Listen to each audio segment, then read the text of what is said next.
ஒன்று அமைச்சர் பெரிய கருப்பன், இன்னொருத்தவங்க வந்து முன்னாள் அமைச்சர் தமிழரசி வந்து மானாமதுரை தொகுதி எம்எல்ஏவாக இருக்கிறாங்க.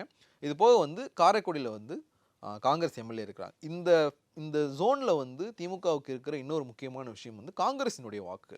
ராமநாதபுரம், சிவகங்கை, விருதுநகர் இந்த 3 மாவட்டங்கள்லையும் வந்து காங்கிரஸுக்கு ஒரு கணிசமான வாக்கு வங்கி இருக்குது. அதாவது பழைய ஒருங்கிணைந்த ராமநாதபுரம் மாவட்டத்தில் வந்து காங்கிரஸுக்கு வந்து கணிசமான வாக்கு வங்கி உண்டு. நீங்கள் பார்த்தீங்கன்னா இந்த 3 மாவட்டங்கள்லையுமே காங்கிரஸ் கட்சிக்கு வந்து ஒரு எம்எல்ஏக்கள் இருந்திருப்பாங்க. இதில் வந்து அந்த விருதுநகரில் வந்து காங்கிரஸ் 2 தொகுதிகளில் போட்டியிட்டது.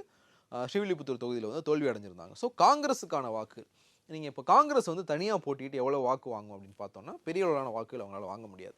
பிசிகா வந்து அப்போ மாநாடு நடத்துகிறாங்க இல்லையா, ஒரு பெரிய ஒரு மாஸ் கூட்டத்தை காட்டி அவங்க ஒரு மாநாடு நடத்துகிறாங்க.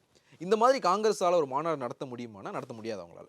ஆனால் தேர்தல்னு போகும்போது காங்கிரஸுக்கான வாக்கு சதவீதம் இருக்குது.